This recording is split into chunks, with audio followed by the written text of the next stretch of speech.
After 8 years, Kung Fu Panda finally returns to the big screen with Kung Fu Panda 4 coming out. So let me rank all 4 Kung Fu Panda movies from the worst to the best.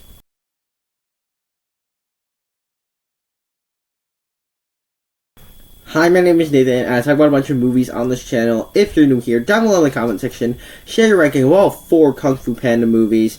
To be clear, if you want to know my perspective on this franchise, I am a massive fan of the Kung Fu Panda franchise. I grew up watching all 3 of these movies, and in fact, the third one is one of the first movies I ever remember watching in the theater. And so, keep in mind, I'm a big, gigantic fan of this franchise, and that means with this new one, I did have high expectations. And so, if you're my age, if you're like 14 years old like me, I love this franchise ever since I was a child. Down below in the comment section, share your ranking, click the like button, and be sure to subscribe. Over on my channel, I have more content like this. Check those out once this video is over, and let's get straight into the ranking. Easily in last place for me, Kung Fu Panda 4. And for me, it's honestly really painful for me to say that this is in last place, but unfortunately, of these 4 films, this is the only one where I actually go negative on it. If you watched my review for the film, I did give it a C+. And this film, it can be really funny at times. I was laughing out loud throughout the entire thing watching it. Po is as charming as ever, and I enjoy these characters, and especially Po, and they bring him back, and he's just as charming as ever. And they even add in a new dynamic for him to have with him and this new character Zen, and they interact quite well throughout this entire film. But for me, as somebody that's a big fan of the Kung Fu Panda franchise, this one really, really disappointed me when it came to, like, how much was it just expectations or just the standard of the franchise? I think this one fell way below standards of the franchise. So right off the bat, I just don't think this movie's animation looked as good as the first 3. It looked a little bit cheaper than the first 3, but I could have easily gotten past that if they had justified its existence on how it would continue the Kung Fu Panda story. But it didn't have a story that I really cared about all that much. And the reason for that is because Kung Fu Panda 3 kind of ended on a high note with Po training everybody how to use Chi and him mastering Chi and becoming a big gigantic master of Kung Fu. And that kind of felt like the end of it, where he reunites with his father and everything. And here, what they did was they removed the Furious 5, which is an odd choice to me, and they essentially replaced her with Aquafina. And while I did have fun with the dynamic between those two, it was not nearly as fun as Po with the Furious 5 in the previous films. Also, I didn't think the villain was that memorable as well. The chameleon is fine, but Chi is just kind of this generic mustache-twirling villain that wants power. And the previous 3 villains had these personal motivations against the heroes to get what they wanted, and that's what makes them a little bit more compelling. And so she's fine, but she's not particularly a memorable villain. But what really, to me, just didn't work about this one is that it didn't have the emotion that the first 3 had. The first 3 movies did so good at taking this silly premise about animals doing martial arts, and they have emotion to them. But this one, I mean, Po has a character arc, but there's no particular theme or message that's learned from watching this film. And so this is a widely entertaining movie. I still find it entirely watchable. But overall, to me, this just wasn't a very good film. Huge jump in quality here. Third place is Kung Fu Panda 3. And this, like I said at the beginning of this video, was one of the first movies I actually remember seeing in the theater. I actually do remember when I was 6 years old going to the theater and watching this film. And so I have a certain amount of nostalgia, especially rewatching this film in preparation for the 4th one. But what this film, I think, does so well is that it builds on top of Po's story. Where he was already a great character in the first 2 films, this one just builds on top of that, and the way it does that is that it adds his father into the mix, which is an interesting dynamic between the two. There's a little thing at the end of Kung Fu Panda 2 where it shows this panda village and Po's father, and this one just builds on top of that, and it really explores Po as he has never seen his father before, and so how would they react when they first found each other. I just thought that was really interesting. From there, they do have this panda village that they do go to, and it's a lot of fun watching them go to this panda village and kind of explaining that Po is not the only panda out there, and he gets to meet kind of his species, his new kind of family, and that was just a lot of fun with a bunch of fun hijinks that ensue over at that village. And the movie also just maintained the heart of the first two films, but with this different message about you and your relatives, and you really, like, you don't need, because the entire film is based around Po also trying to master Chi, and there's a nice little message by the time you get to the end of it where, like, you don't need to master Kung Fu to master Chi.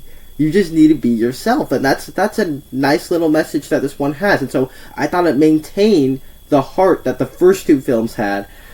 The reason that it's not higher up is I simply don't think there was as strong as a villain as the first two films. So you get Kai in our mix, who is our villain here, and he does actually have a personal motivation.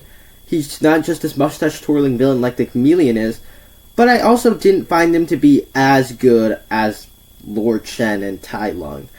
And I felt there was a great absence of the Furious Five. So in the fourth one, I mentioned that one of my criticisms was that they removed the Furious Five. This one, they're in it, but they're not in it present as much as the first two films. And so I thought it was missing some of that dynamic. But in general, this is like a B+ to me. I still really enjoy this film. Our runner-up is going to be Kung Fu Panda, but honestly, these two became in really close competitions. My top two came in really competitions with this one and the second one. We'll get to the second one a little bit later. But to me, what this movie just did so well straight out of the gate is that it, at first glance, is this silly cartoon animated movie about animals doing kung fu, which at first glance might seem a little bit silly, but this movie is just filled with every brick in the wall of a charming set of characters. It's just filled with all of them. And so right off the bat, you get Po, who, like, Jack Black is just the perfect person to voice him, and he's just a lot of fun in that role. And even all of our other characters are fun, like Po's father, who is a goose, and Shifu and our Furious Five. They're all just fun characters to be around, and they all have a charm to them, something distinct about them that makes them pop a little bit. It's also just a great origin story for Po, where it's telling kind of this classic hero's journey, or a classic origin story about this guy. Basically, Po is with his father working at a noodle place, and then he accidentally gets himself wound up in a series of hijinks where he becomes the Dragon Warrior and is the one destined to defeat Tai Lung. It's just a nice little origin story with wildly entertaining action, some great humor all throughout it. It's very funny, very energetic, all the way from beginning to end.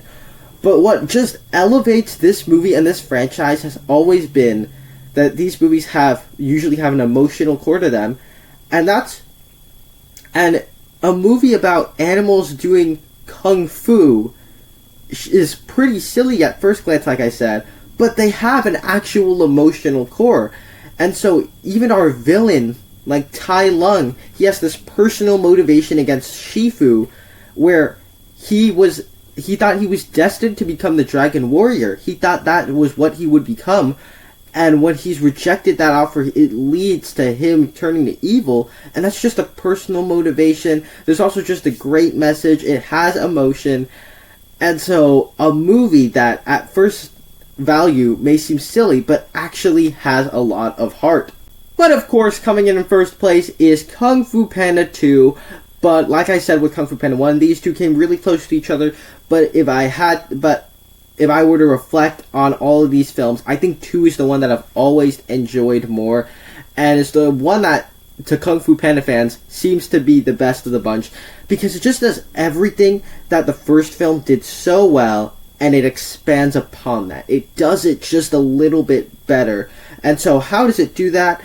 It gives Po more story to work with, first of all, where he finds out he's adopted, and how would he respond to that, and how does he face the responsibility of being the Dragon Warrior, how to be an actual Kung Fu master. It gives him a little bit more story, and it actually establishes his backstory about, and gives little teases about his parents and things like that, that just gives him some more depth to him than there was in the first film. You also just get a really dark villain with another personal motivation in Lord Shen. And what this movie does really well is that while Lord Shen is a very dark villain, probably the darkest villain we've gotten in this franchise, it still manages to be just as fun, silly, and entertaining as the first film. So it still has all the fun hijinks, all the fun, humorous jokes that the first film has, and all the big action set pieces that the first film has with animals doing martial arts. And it has this dark villain, and it just balances the tone. It never feels like we're immediately going from people getting slaughtered to fun animal hijinks. It just has the right balance, and it never feels inconsistent with the tone, and that's what I thought worked really well about this film. From there, I think just what makes this one a little bit more enjoyable than the first one is that there is a fun dynamic all throughout it between Po and our Furious Five. Now, our Furious Five are very present in the first Kung Fu Panda, but they weren't the ones being focused on. They weren't the ones becoming the Dragon Warrior and having this journey of becoming. They were just kind of the ones kind of helping him along the way, but also kind of doing their own thing. But this one, they're actually on the quest with Po, so you get a bunch of fun hijinks down to there. So when you put it all together, I think this one, of all the films of the franchise, is everything I want the Kung Fu Panda franchise to be. And this is the one where it took all the best elements of the franchise and mashed it together, and this is the movie that is the best film in the franchise. So it is my favorite. There you have it. That's my ranking of the Kung Fu Panda films. Down below in the comment section, share your ranking over on my channel. I have more content like this. Check those out right now. Click the like button and be sure to subscribe.